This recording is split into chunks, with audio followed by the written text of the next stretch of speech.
Hey guys, welcome to my channel. It's Alex Base here. And it's only natural that after the Nothing Phone 3a, we're going to follow it up with the Nothing Phone 3a Pro, right? It's completely logical. And just two quick notes. First one, as usual, I have left a video breakdown into the description so you can click on the part that you're most interested in. You don't have to watch the whole video if you don't want to, of course. And the second part is actually important. Carol Pei, the founder and CEO of Nothing, recently announced that the Nothing Phone 3 is finally coming. It will be released in the third quarter of this year, and he later on specified it's actually in July. So not far off from now. It, according to him, is going to cost about £800, and it's expected to be a proper flagship phone. We'll see about it when it comes, of course. And there's other rumors about it. I've left a couple of links into the video description regarding this subject, so you don't think I'm bullshitting you. And we'll see how it goes. But finally, we are having a Nothing Phone 3. Yay, yay. Now, back to this beauty here, the Nothing Phone 3a Pro. And it's only one version in the UK. I believe it's the same version in the US and Europe. And that is 12 gigabytes of RAM and 256 gigabytes of storage. In the UK, this one currently costs £449, although there'll be some discounts not far from now, I believe. And in Europe, it's about 460 euros. And in the US, I believe it is between 450 and $499, something like that. And compared to the Nothing Phone 3a, it's got a lot in common with it. The build, the IP rating, the screen, the chipset, for example. But it's got some upgrades for it, of course. And the highlight of it is undoubtedly the camera. It's not just the design that's different here.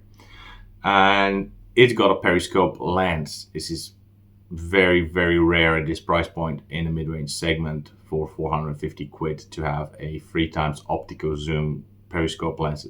As a matter of fact, it might be a first one, to be honest with you. And it's got a 6x zoom digitally done, of course, from the main camera as well. And without any further ado, let's delve into it and kick it off. Here are the main specs of the phone, and Asian markets actually get more than one version, unlike in Europe. And yes, this one actually got eSIM support, unlike the Nothing Phone 3a. Just like the Nothing Phone 3a, we've got a pre-applied screen protector and Panda glass on the front. We've got the plastic frame and the volume rocker is on the left-hand side. On the top, we've got a microphone. On the right-hand side, we've got the power button key, and then underneath it, we've got the essential key. On the bottom, we've got a dual SIM tray, also charging port, microphone, and stereo speakers port. And on the back is covered by unspecified version of glass, and that camera bump is sticking quite a bit. It weighs 214 grams, so it is a bit on the hefty side. It doesn't have Dolby Atmos support, but those stereo speakers do sound better than the Nothing Phone 3a. There's more bass and fuller sound, but let's hear them out and you can decide for yourselves.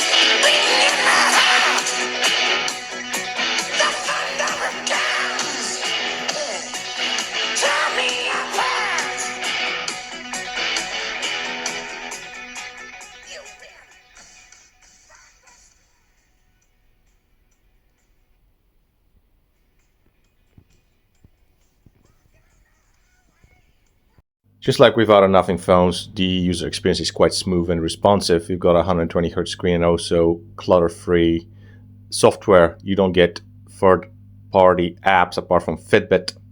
The phone runs on Android 15 straight out of the box and Nothing OS 3.1. You get 3 years of software and 6 years of security patches, which is pretty decent.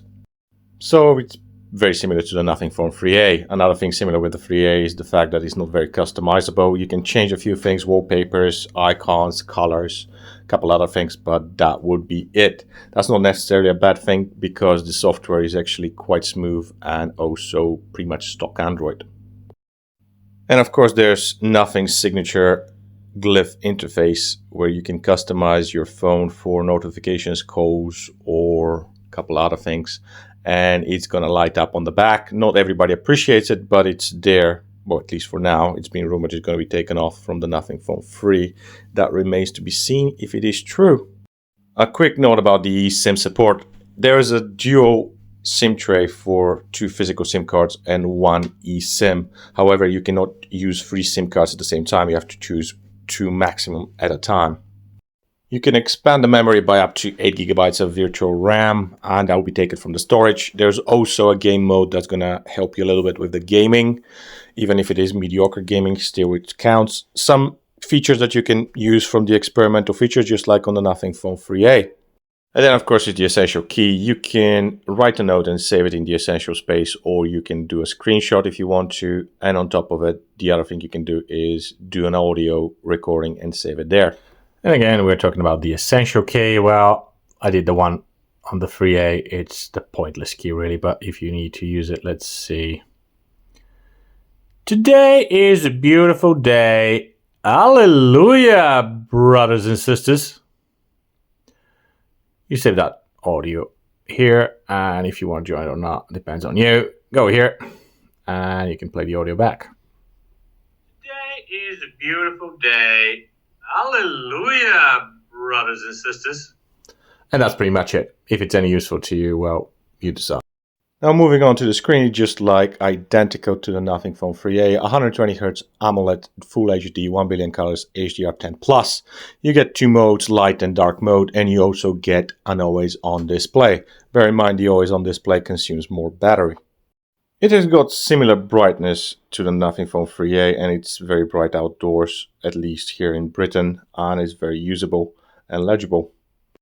There are 2 color modes, Alive, which is the vivid saturated colors, and Standard, which is the natural mode, and you can also adjust the color temperature. Another thing that you can adjust is the color contrast between 3 options. And as already mentioned, the phone is HDR10+ certified. There is no Dolby Vision, however it wasn't expected at this price point. Amazon Prime recognizes the phone as HDR10+ compliant. Being an AMOLED panel, you do get deep blacks instead of dark gray colors, and also the overall colors are pretty good, and the contrast is great, and any content you watch you won't be disappointed, be that TV shows, movies, sports, animation, anything, you will not be left wanting more. Now let's talk about the refresh rate. It's the same implementation and modes, however there's one key difference with the Nothing Phone 3A. So you do get 3 modes as on the Nothing Phone 3A, and also when you put it to high mode you get up to 120 Hz. However, this is the difference with 3A, it actually dials down to 60 Hz when you're not interacting with the screen. That's done presumably to save battery. It's always seamless transition, so you won't feel any lag here. So in high mode you get 120 Hz in interface and web browsing, and also you get 120 Hz in PIP mode when you watch videos. When you put it to full screen it goes down to 60 Hz, just like on the Nothing Phone 3A. When you put it to the dynamic, well, it's the same thing, it goes up to 120 Hz in the interface. However, when you're web browsing it goes up to 90 Hz. And it's the same thing, of course, as on the 3A. When you go to PIP mode in videos, it's 90 Hz, and then when you put it to full screen, it dials down to 60 Hz. When you put it into standard mode, it's everything 60 Hz. It's just locked to that refresh rate. In all 3 modes, you do get 60 Hz in the Google Maps. Now, what about gaming? Well, it's just identical to the Nothing Phone 3A. I got 60 Hz in Asphalt Legends. I got 60 Hz in Call of Duty, and PUBG went up to 90 Hz. That isn't so surprising considering it's got the same screen and the same chipset with the same GPU. It's mediocre gaming, but nonetheless it is consistent, solid, mediocre gaming performance. Speaking of performance, the 3 Pro actually has got the Qualcomm's Snapdragon 7S Gen 3 chipset with the GPU Adreno 710 based on a 4nm process, very efficient. And I got excellent stability scores of 98 and 99% in 3D Mark. Similar GPU just like in the Nothing Phone 3a, and in Geekbench 6 in the CPU department I also got similar results with the single core and multi-core scores. Unsurprisingly, the GPU scores in the Geekbench 6 were also quite similar. And just for fun, I did run the AI benchmark as well, but it wasn't that great actually with particularly low scores.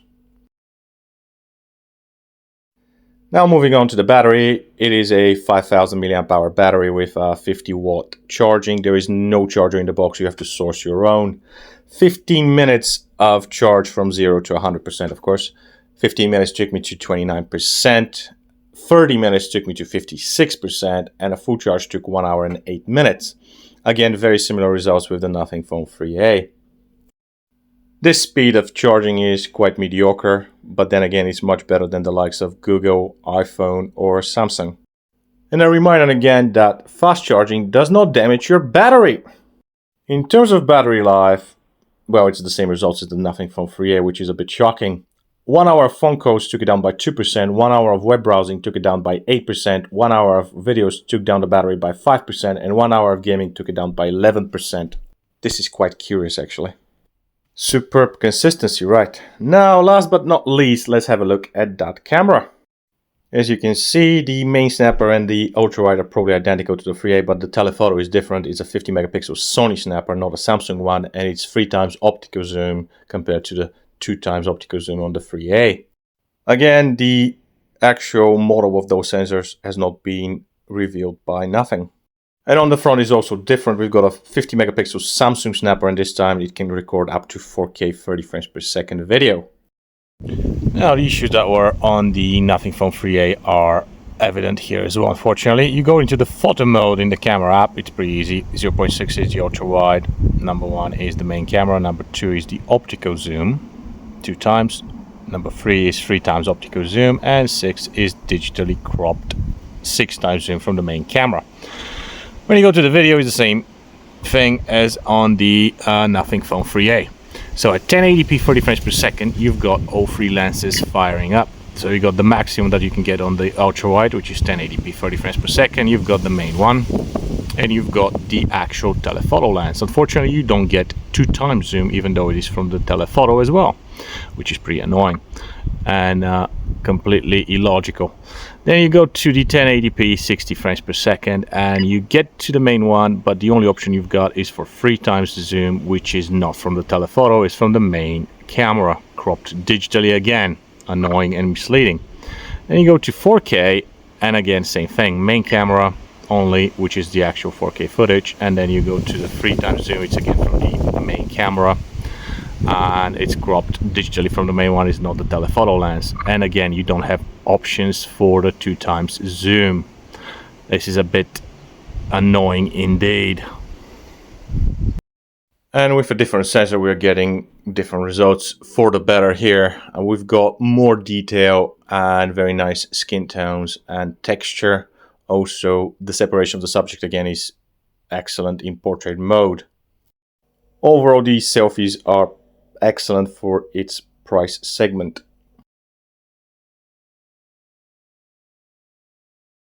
The main camera produces pretty good photos. The detail is very good, the noise is very little, and the contrast and the high dynamic range are also very good.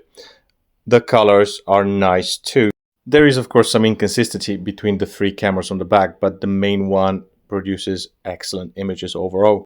The 8 megapixel ultra-wide shots are very good for what they are, really. The amount of detail and the nice colors in them are probably the maximum you can get out of it. I had my suspicions this is the 8 megapixel Sony IMX355, but now I am 100% certain that it really is. Not maybe, it really is the Sony IMX355. The 2 times shots from the telephoto lens are overall good. The colors are nice. There is a bit of noise and softness, but that is completely normal. The detail is pretty good. The real highlight here, of course, is the 3 times shots from the telephoto lens. They capture sharp, detailed photos and they match pretty much the main camera. There is a consistency in them. The 6x shots, which of course are cropped from the main camera, not the telephoto lens, are still very usable during the day. Again, the colors start to wash out a little bit and the detail starts to disappear, but during the day, I believe you can get very usable images from it. Here are some more samples from the back cameras, and then we can move on to the night photos.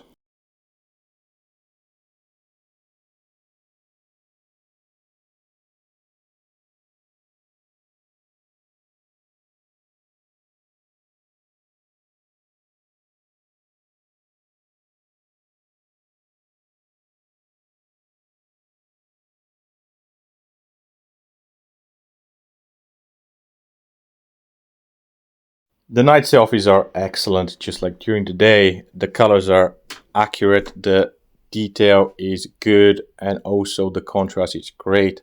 Again, the separation of the subject in portrait mode is excellent.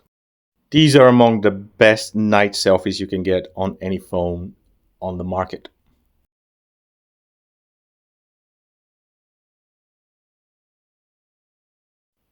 The night performance of the main camera is again quite competent, and in low light conditions there's plenty of detail and low noise. The dynamic range is good and the shadows and highlights are also well managed. And again, to clarify, all the night shots were done with the HDR on. 2x shots are also pretty solid. Again, there's some softness and noise in them as expected. However, they're usable at night. The star of the show here, of course, is the 3x zoom shots from the telephoto lens. The images are sharp, they're detailed, the noise is very low, and the colors are excellent. It is a complete match for many telephoto lenses, even with more expensive phones on the market. As for the 6x digital shots from the main camera, well, they are decent. Again, a little bit darker, just like on the 3A, but here definitely the results are much better. It's up to you if you want to use it at night. On the 3A, I would suggest you don't use it, but here you probably can use it in certain situations. Let's take a look at a few more samples at night, and then we can move on to the video.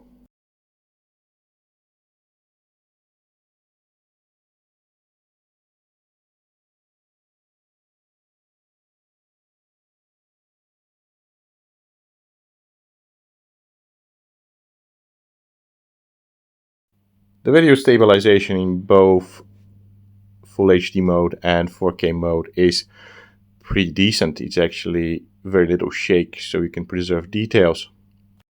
It's certainly one of the better ones on the market. Now let's start with the daytime selfie video and gonna move on to the rest of it. Okay, this is 4K at 30 frames per second. See how this one stacks up.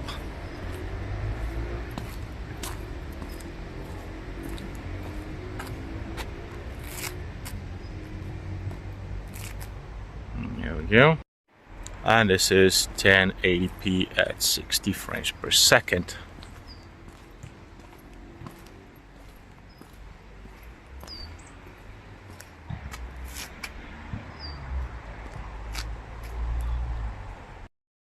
The video from the ultra-wide is limited to 1080p 30 frames per second, and it provides decent quality. It's very usable during the day, but I cannot say the same about the night ultra-wide video, as you will see later on. Again, the daytime video is nothing to write home about, but it's better than I expected. The main camera shoots excellent 4K video up to 30 frames per second. There is no noise to speak of, the detail is pretty good, and the colors are too. The dynamic range could have been a little bit better though. It still gets thumbs up from me.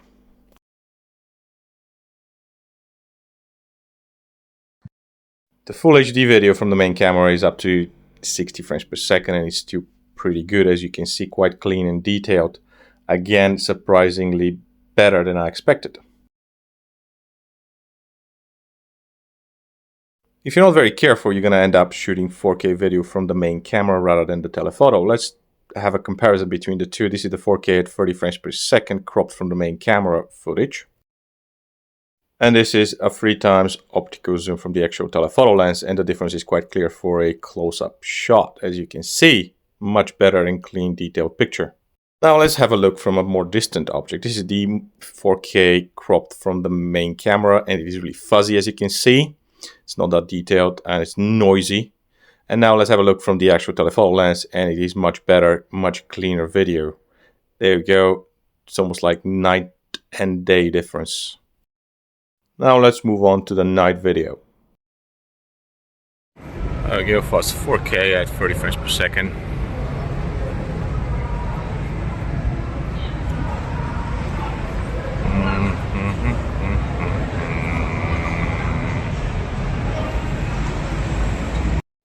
Then 1080p, 30 frames per second from the ultra wide.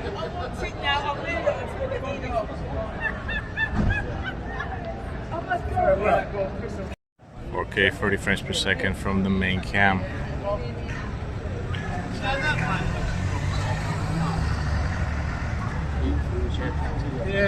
Okay, 30 frames per second, 3 times zoom. Wait, I wasn't recording.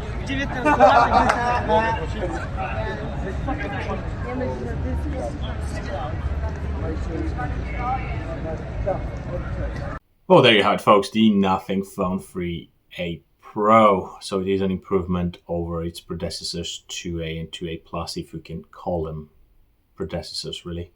And it's pretty decent package for the money that it's been sold for, £449.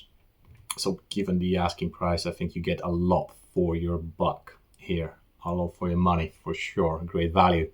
It's got its quirks in the camera department, as we found out with the video. And it's a bit misleading, and also its limitations. However, it's still a mid-ranger, so we should not be too critical of it. And in terms of performance, the chipset is the same as on the Nothing Phone 3A. Could have been better, probably should have been better for this glass. But anywho, it's still very smooth and very responsive. As you use it in everyday tasking, you're barely going to see any lagging, really. And it's got great stereo speakers, IP64 rating, even if we see more and more smartphones that have got IP68 and IP69 rating in this price segment. However, given the overall package, it's a well-rounded phone for the asking price, that's for sure. Is it good enough for you at the end of the day? Well, you decide. Thanks very much for watching, and see you next time. Ciao.